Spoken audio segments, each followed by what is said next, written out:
Hello everyone and welcome back to the Proactive Learning YouTube channel. Today we're going to go through quite a tricky parametric equation question. This is question 13 from the 2021 paper. So let's see what the question is about. So we're told a curve C has the following parametric equations. So we're given x as an expression of t and we're given y as an expression of t where t is a real number. Now, what we want to do is show that all points on C satisfy the following expression. So it's a show question. But what does that actually mean? How can we show that all of these points on C satisfy the following expression? Now, usually when it comes to parametric equations, what we want to do is to rearrange x and rearrange the expression for y so that they are equal to t. And from there, we can make those equal to each other, rearrange, and we should be able to get this expression. Now, the only thing that's different here, and this is what makes the question very tricky, we've been given quite challenging expressions. So we have t squared plus 5 over t squared plus 1. That looks quite tricky to separate, doesn't it? On the other hand, we also have 4t over t squared plus 1. So it isn't really easy to separate t in this case because we have t squared, we have both numerators and denominators that have t in them. So what we need to think about here is there any easier way to show that all of the points on C satisfy this expression? And what we need to think about here is our expression has an x in it, it has a y in it as well. So in other words, what's stopping us from just substituting these values in, or these expressions in, to this expression, and then showing that for any value of t, all of it equals 4. So that's one way you could do it. So let's give it a go. Let's see if it works. So let's begin with our expression, x minus 3 squared plus y squared is equal to 4. Now, from here, we know what x is equal to. It's t squared plus 5 over t squared plus 1. But now here, we have to remember that we're taking away 3, and that is squared there. Then we're going to add y squared. So y is 4t over t squared plus 1, all of that squared. And that is equal to 4 for our expression. Now, something else that we need to remember here is, by substituting our x and y into this expression, we're basically finding out what values of t this expression holds, 4. So let's continue. So if we expand out these brackets, what we get is the following. So we have t squared plus 5 over t squared plus 1, and all of that is squared because we're multiplying it by itself. Then we're taking away 6 lots of t squared plus 5 over t squared plus 1. And then we're adding 9, since negative 3 multiplied by itself is just positive 9. Then we're going to add 16t squared over, now in this case, we just have t squared plus 1, all of that squared. And that is equal to 4. Now here, before we do anything, we've got two constants, don't we? We've got a plus 9 on one side and a positive 4 on the other. So let's just take this plus line and move it to the right just to simplify it down. So to do that, what we then get is 4 minus 9, which is minus 5. So that's our right-hand side there. Now on our left-hand side here, let's see if we can simplify this at all. So we've got numerators and denominators that are quite complicated looking. So another way we can write this is the following.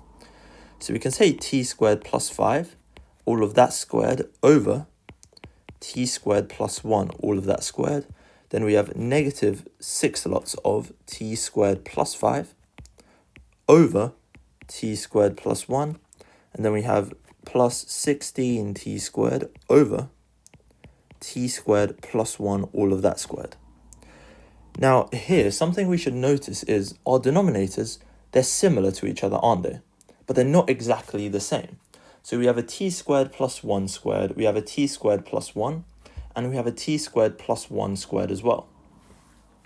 Now, what's one way that we can get rid of these denominators? Now, one thing that we could do is that we could times every single expression we have by t squared plus 1, all of that squared. So if we do that, what happens? So if we times this expression by t squared plus 1 all squared, we simply get rid of our denominator. So what do we get? We get t squared plus 5 all squared. Now what happens with our next expression? So this second expression here, what we get is negative 6 lots of t squared plus 5. Then we have a t squared plus 1 because we have a t squared plus 1 remaining in our numerator. Now for our third expression, it simply gets rid of our denominator. So we get plus 16t squared, and that would be equal to minus 5. Then we have to multiply everything by t squared plus 1 all squared. So now we've got rid of our denominators, but we've got a couple double brackets that we need to expand out. So let's do that. So t squared plus 5 all squared is the same as saying t to the 4 plus 10t squared plus 25. Then we have negative 6 lots of t to the 4 plus 6t squared plus 5. And then we have a positive 16t squared, and that is all equal to minus 5 lots of t to the 4 plus 2t squared plus 1. Now from here, let's expand out these constants. So we have a t to the 4 plus 10t squared plus 25. Then we've got negative 6 lots of t to the 4, negative 36 lots of t squared minus 30 plus 16t squared is equal to minus 5t to the 4 minus 10t squared minus 5. Now here, let's just move everything to one side so that we can have one side equaling 0 to see what sort of values our expression is valid for t. So if we go ahead and do that, we would get t to the 4 plus 10t squared plus 25 minus 6t to the 4 minus 36t squared minus 30 plus 16t squared plus 5t to the 4 plus 10t squared plus 5. And that is all equal to 0. So now, let's try and simplify. So we have a positive t to the 4. We have negative 6t to the 4. Then we have a positive 5t to the 4. So in other words, we've got 0 lots of t to the 4. So we can just say these cancel out, don't they?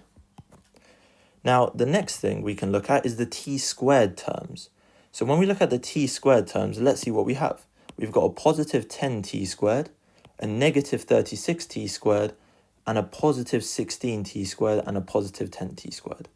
So in other words, we've got 10 lots of something. If we take away 36 lots, we have negative 26 lots. And then if we add 16 and add 10, we're left with 0 lots of t squared. So once again, the t squared terms cancel out now. Now what we're left with is just constants, right? So let's write those down. So we have a positive 25, taking away 30, plus 5, and that is equal to 0. So now in this case, what we have is we have 25 minus 30, which is minus 5, plus 5, which is equal to 0.